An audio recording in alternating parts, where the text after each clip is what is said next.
की आज आषाढीचा दुसरा दिवस, परतीचा दिवस, बरोबर आहे.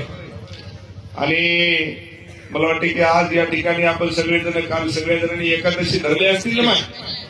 किती जणी धरले एकादशी? हात वर करावं. या बात आहे. तुम्ही रे डोंगळे हो, ही एकच धरतात एकादशी. यायला बाकी तुमच्या माहितीसाठी वाढच नाही.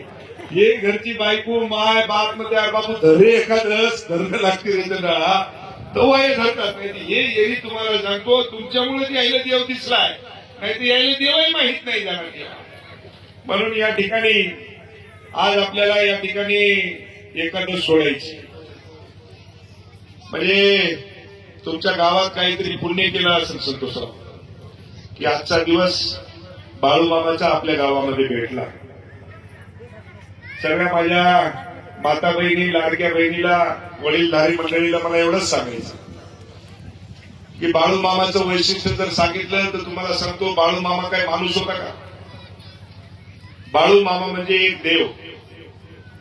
देव कसा असावा आणि त्यातल्या त्यात तुम्हाला सांगतो गोरगरिबाचा देव कसा असावा, तर तो बाळूमामासारखा असावा. अंतःकरणातून मनभावी सेवा जर तुम्हाला सांगतो माझ्या बाळूमामाची जर आपण जर केली, कुणाला रोगराई लागलेली असेल, कुणाला डोक्याचा आजार, पोटाचा आजार, पायाचा आजार, जे काही मोठमोठाले आजार ध्यानात ठेवा.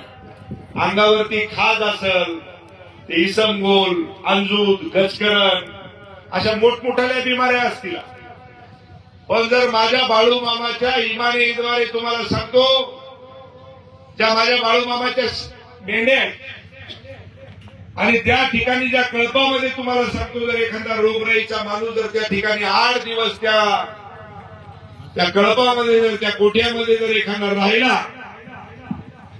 तर 10%, 20%, 100% नाही, 1000% त्याची बिमारी सुधारल्याशिवाय राहत नाही. बाळूमामाचं वैशिष्ट्य. ज्याला कुणाला मूळबाळ होत नसेल, जर अंतःकरणातून जर बाळूमामाची सेवा केली तर 100% त्याला संतान सुद्धा तुम्हाला सांगतो बाळूमामाच्या आशीर्वादाने झाल्याशिवाय राहत नाही. हे बाळूमामाचे वैशिष्ट्य आहे मित्र. बाळूमामा म्हणजे देव.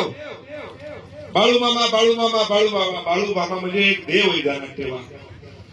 ज्या म्हणजे लहानपणापासून तुम्हाला सांगतो की देवाच्या पूजा अर्चा करून त्यांना देव प्राप्त झाला, त्याला देव भेटला. आणि बाळूमामा सुद्धा म्हणजे महादेवाचं तिसरं रूप आहे मित्र, ध्यानात ठेवा बाळूमामा म्हणजे. म्हणून या ठिकाणी आपल्याला सगळ्या जणांना ज्या ज्या ठिकाणी तुम्हाला सांगतो आपल्याला बाळूमामाची सेवा करता येईल, आपण सगळ्या जणांनी बाळूमामाची सेवा ही केली पाहिजे.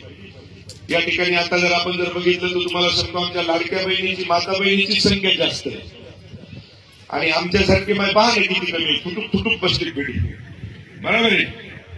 म्हणजे पण आपल्याला आज या ठिकाणी मी आपल्या सगळ्या जणांना सांगतो, पुरुष मंडळी, आज बाळूमामा आहे, मी तुम्हाला सांगितलं ना, पण इमानीद्वारे अंतःकरणातून ध्यानात ठेवा. मी तुम्हाला जे सांगल ते चुकीनं म्हणजे शब्द चुकवायचा नाही. किती जण सगळेजण दारू पेचा हातवरी करा बरं. आता बाळूमामाच्या दरबारात हात वरी करा, बरं, जे कोण दारू पित नाही ते हात वर करा, जे पित नाही ते. हे माया हो, तुम्ही जरा तिकडे पहा, तुम्हाला कळते. ही इकडून म्हणे मेले मूर्त्या, तू प्यायला हातवरी करा, बरोबर खरं खरं सांगा, हातवरी करा जे पेत नाही ते. अरे टाळ्या वाजवा करा हिंद्रायच्या नाव. कमालच झाली का बाळूमामाचा चमत्कार आहे दुसरा, बरोबर आहे. बरं, आता हे जाण्यात तेव्हा मी तुम्हाला सगळ्या जणांना हात जोडून कळकळीची विनंती करतो की आज बाळूमामा साक्षात देव आपल्या गावामध्ये आलाय, आपल्या या पंचकोशीत आलाय. आपण आजूबाजूच्या सर्व खेड्यापाड्यातली माझी माय मंडळी या ठिकाणी आपण आहात. आज मला वाटतं आजच्या दिवशी दिवादिशी म्हणतो ना, बरोबर आहे. आज दुसरा दिवस आहे, आषाढी काल झाली. मला वाटतं जे कोणी पियत असतात तुमच्या लक्षात आलं का?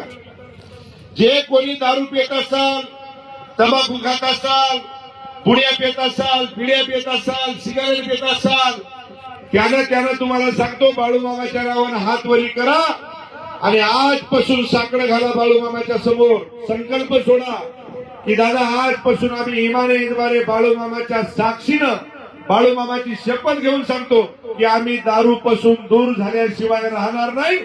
100% बाळूमामा तुम्हाला पावल्याशिवाय राहणार नाही. ध्यानात ठेवा. टाळे इकडेच जास्त वाजले, तिकडे बसून होता. सोडणार का रे? तुम्ही जरा आवाज सांगा, सोडणार आहेत का? एवढं करमणूक आहे ती. मुकी येतं का गाड? हा? पिणारे नाहीत ना, त्याच्यामुळे आवाज येईल. हो त्याच्याशिवाय करमणा म्हणते ते. हा अवघड आहे. बाबा एक ध्यानात ठेवा, हे काय मनोरंजनाचं काम नाही. पण त्या बिचाऱ्या ह्या ज्या लाडक्या बहिणी आहेत ना, ज्या घरामध्ये बाप दारू पितो, मुलगा दारू पितो, नवरा दारू पितो, रोज बिचारी तिळ मरती. ध्यानात ठेवा. एकदा मेलेलं पुरलं माय, खटकन तुम्हाला सांगतो, मेलं पुरलं जाळलं, लगेच तेरवी, लगेच गोड जेवण, तुम्ही कामाला मोकळे. नाही तर हे रोज तुम्हाला सांगतो पिऊन यायले, रोज तीळ मरायला तुम्ही, हे काही कमी आहे का? त्याच्यामुळे त्या बाळूमामाला विनंती करतो की बापू जे कोणी पेत असेल त्याला तुम्हाला सांगतो पेतानी नरकुडात दिसा त्या गिलासा. त्यामुळे हे पेणार तरी नाही. ध्यानात ठेवा. म्हणून या ठिकाणी सगळ्या जणांना पुन्हा एकदा आपल्या सगळ्या जणांना विनंती करतो की व्यसनापासून आपण सगळ्या जणांनी दूर राहावं, अशीच बाळूमामाच्या चरणी मी विनंती करतो. आणि आपल्या सगळ्या जणांना आजच्या या ठिकाणी आषाढीच्या निमित्ताने खूप खूप मनपूर्वक शुभेच्छा देतो. जय बाळूमामा. आता जोरात एकदा, आता कॅमेरा फिरवले. बाळूमामाच्या नावाने, बाळूमामाच्या नावाने, बाळूमामाच्या नावाने.